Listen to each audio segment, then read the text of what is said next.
ffrindiau. Beth? Ti eisiau stori? Dwi eisiau stori hefyd.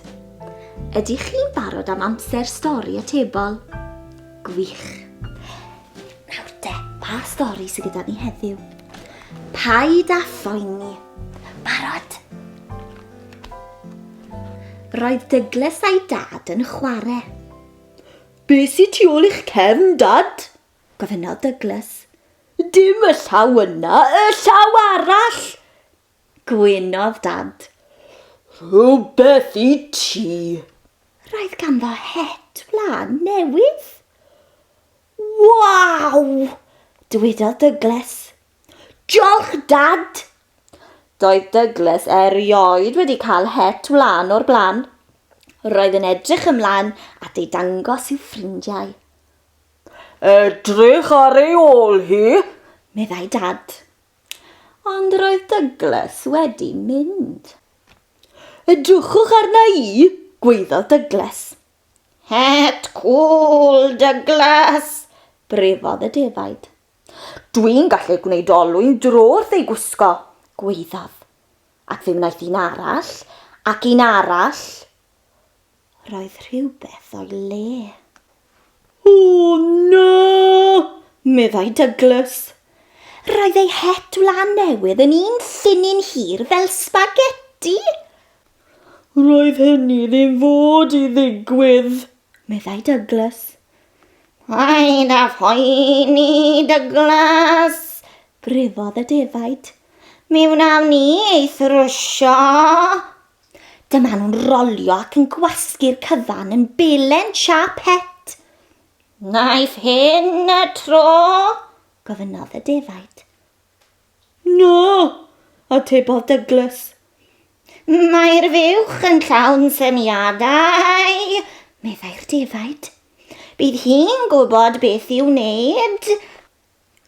Roedd y fuwch yn meddwl bod ganddi syniad gwych. Hardd iawn, meddai. No, atebodd Douglas. Paid a Phoeni, Douglas, meddai'r aderyn bach. Fe allai rhoi yn fy nyth. No, gwaeddodd Douglas. Fy het wlân ni ydi hon. Dydy hi ddim yn edrych fel het wlân, meddai'r aderyn bach. Ac mae'n rhy fawr i'r nyth, beth bynnag, dywedodd gan ollwng yr het i'r llawr. Yn sydyn, fe ddechreuodd fwrw glaw. Roedd Douglas yn poeni'n arw.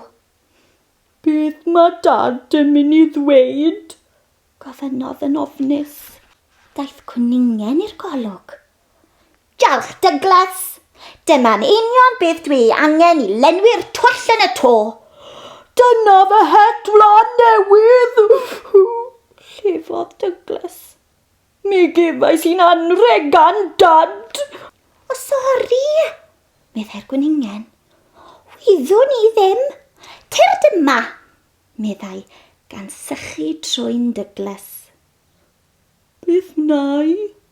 Gofynnodd Douglas yn drist. Meddyliodd y gwningen am eiliad. Pam na wneud i ddweud wrth y dad beth ddigwyddodd? Mae dy dad yn garedig, mi fydd yn deall.